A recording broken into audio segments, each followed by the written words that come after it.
美国外交事务杂志称，俄乌冲突将莫斯科变成北京的小伙伴，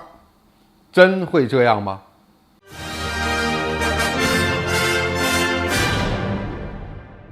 观众朋友、网友朋友，大家好，我是福田少。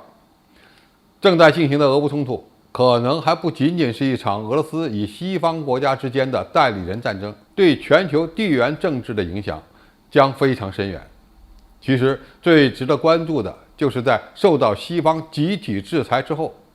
普京将带领俄罗斯走向何方？有人认为，俄罗斯可能会变成一个亚洲国家，融入中国经济圈。但是也有人认为，俄罗斯仍然是一个孤独的欧洲国家，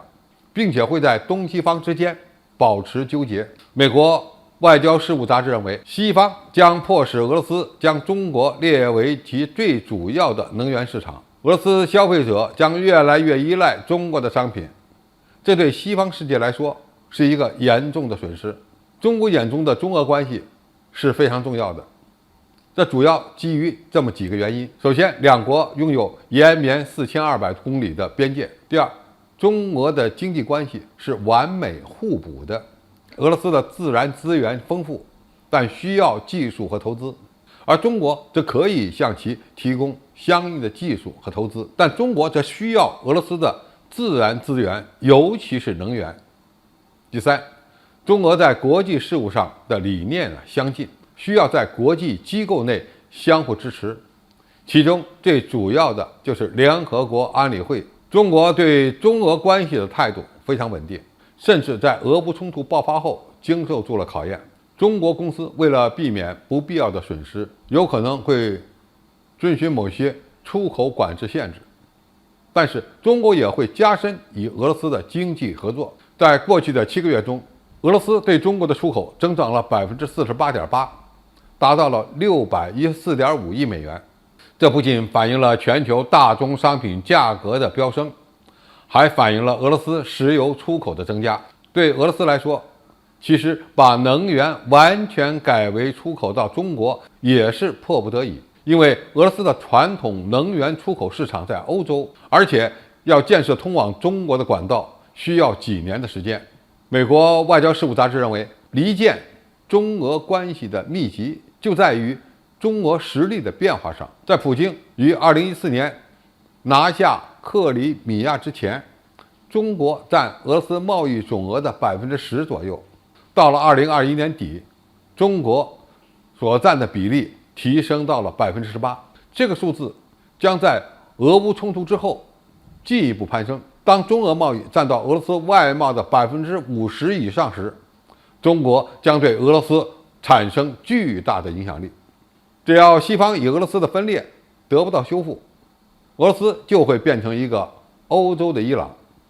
相当孤立。中国将成为俄罗斯最大的外贸伙伴、出口的主要买家、进口的主要来源和主要的外交伙伴。但是，这与追求世界一级的俄罗斯领导层的意愿是不相符的。那么，俄罗斯真的会成为中国的小伙伴吗？答案是不大可能。原因呢，有这么几条。首先，俄罗斯作为全球最重要的能源出口国、核武器大国和安理会常任理事国，将在未来很长的历史时期内拥有完全独立自主的大国地位。特别是俄罗斯用天然气卢布证明在能源市场的价值，而且呢，俄罗斯还是与美国旗鼓相当的核大国，没有任何一个国家会变成俄罗斯的老大哥。其次，中国的外交思想是相互尊重，追求一个和平发展的多极世界，而不是追求霸权。所以，中国更愿意与俄罗斯发展平等关系。不要说是俄罗斯，中国与任何国家发展双边关系都是基于共同的利益，而不是以大欺小。中国不与俄罗斯结盟，双方的背靠背关系完全是美国施压所形成的，而且历经考验，是一种非常稳固的关系。最后，融入中国经济圈对俄罗斯来说是迫不得已的，但是呢，也不等于俄罗斯会抛弃欧洲方向。就像普京所说的，全世界都能看出来，世界的经济中心在亚洲，也就是在中国这边，而俄罗斯在经济发展上向亚洲靠拢，看上去是一个无奈之举，其实这也是一个发展方向。当然，俄罗斯还有一个选择，就是不放弃欧洲市场，利用欧洲国家之间的矛盾，为俄乌冲突结束之后恢复与欧洲的合作做好准备。俄罗斯是一个全世界都少见的大国，其国家发展战略也是追求一个多极世界，而这种定位非常符合中国的国家利益。所以，不管中俄两国实力差距有多大，双方背靠背保持战略互信，就能立于不败之地。美国越想挑拨，越说明同时面对中俄这两个强国是其外交战略上的死结。好，今天的评述就到这里，谢谢大家收看，我们下期再见。